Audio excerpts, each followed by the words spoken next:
Hai, selamat mendengarkan Senior 9 Cerita. Kali ini gue akan ngebahas tentang asisten praktikum atau yang biasa gue sebut sebagai Asprak. Nah, buat kalian yang belum tahu, Asprak adalah sekelompok mahasiswa, baik itu kakak tingkat, teman satu angkatan maupun adik tingkat yang dipercaya untuk jadi asisten dosen dalam hal membantu kegiatan praktikum. Dan ini adalah pengalaman gue tentang bertemu atau berjumpa dengan asprak yang bermacam-macam.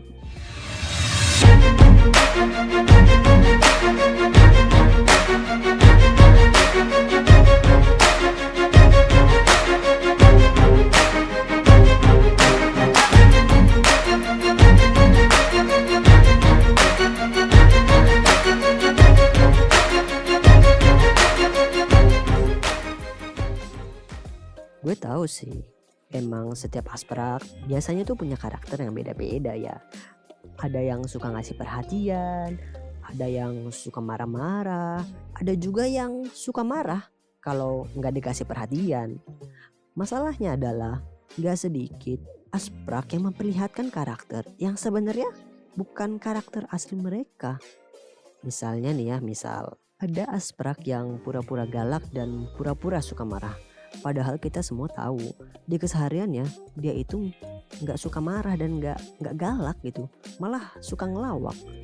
Nah, buat kita yang satu tongkrongan sama asprak ini kan jadi awkward ya, jadi aneh gitu. Lah, semalam dia bercanda gitu bareng-bareng sama kita di tongkrongan sambil gitaran. Sekarang dia marah-marah di depan kelas. Mana sambil gitaran lagi marah-marahnya. Aneh banget tuh orang. Ya meski ada asprak yang pura-pura galak dan pura-pura marah, tapi ada juga asprak yang emang beneran suka marah. Bukan karena galak, bukan. Tapi emang hobinya aja marah-marah. Mungkin dulu waktu SD gitu, kalau dia diminta ngisi file biodata punya temennya tuh, yang ada Mava-Mivanya, makanan favorit, minuman favorit.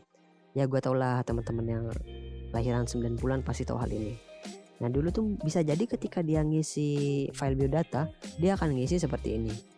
Nama, Petong, kepanjangan. Pemain gentong. Karena suka marah kali ya, jadi suka mukul-mukul gentong. Kemudian dia tulis Mava atau makanan favorit. Sambel dicabein. Gimana nggak serem kan. Kemudian Miva atau minuman favorit. Air putih diitemin. Kopi kali maksudnya. Kemudian terakhir hobi marah-marah. Wah, pakai tanda pentung tuh, pakai tanda seru. Udah gitu nulisnya pakai huruf kapital semua lagi dia. Jangan-jangan emang sambil marah lagi tuh nulis. Nah gue takutnya ya kalau orang yang suka marah-marah dan dia ini jadi asprak, yang gue khawatirkan ini adalah takut ada dampak psikologi gitu kepada mereka yang sering kena omelan. Coba lu bayangin deh gimana perasaan orang yang sering diomelin. Misalnya nih di suatu kelas gitu kan, bro. Wah lagi marah nih si asprak yang tadi. Sambil dengan nada keras gitu kan dia ngomong, lu orang gimana sih? Jawab pertanyaan gampang aja nggak bisa. Wah mukanya merah gitu kan, tangannya sambil ngepal gitu. Nah orang yang tadi dimarahin kan pasti shock gitu kan, dimarahin di depan orang-orang banyak dan di dalam kelas. Shock, saking shocknya tuh dia langsung diem, nggak banyak omong, langsung dia berdiri di pojok belakang kelas. Karena berdiri di pojok belakang kelas dia dimarahin lagi tuh. Kenapa malah berdiri? Duduk. Waduh, serem gak kan tuh. Akhirnya dia nggak beraniin diri nih. Maaf mas, saya nggak bisa jawab pertanyaan. Saya kan petugas kebersihan. Waduh, walah, ternyata salah ngomelin orang guys. Ya harus hati-hati nih. Jangan sampai terlalu obsesi gitulah ya marahin orang. Karena kan nggak semua yang ada di dalam kelas itu adalah mahasiswa. Bisa jadi dia petugas kebersihan, penjual tanaman, atau ternyata kucing yang nyamar jadi macan. Mana ada 3 lagi tuh kucingnya. Mau jadi trio macan kayaknya.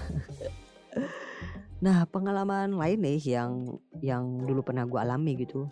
Gua dan teman-teman sekelas, kami pernah dikasih tugas. Tugas yang durasi pengerjaannya menurut kami tuh wah, sangat singkat gitu. Saking singkatnya, lu butuh bantuan Jin untuk kerjain tugas tersebut. Bener. Dan ternyata temen gua tau nggak nih, ada loh temen gua yang bener-bener minta bantuan Jin. Serius nih. Dia langsung ngomong gini kan, "Hey Jin, bantuin gua ngerjain tugas dong." Oh, oke. Nih, tinggal copy paste. Ternyata Jinaidi nih udah selesai. Jinaidi, ada aja dah. Ya, tapi kan namanya juga mahasiswa ya. Mahasiswa tuh punya banyak akal. Mereka punya banyak akal untuk ngakalin hal-hal kayak gini. Jadi nih, walaupun tugas yang dikasih belum diselesain semua, mahasiswa ini nih, teman-teman gue ini nih, yang emang geblek lah.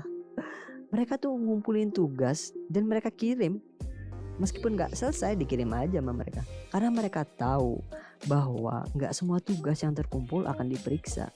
Ya iyalah, aspraknya aja cuma beberapa orang, tugasnya ada puluhan atau mungkin ratusan dari mahasiswa gitu kan. Jadi ya paling 1-2 orang lah yang apes yang diperiksa tugasnya gitu kan.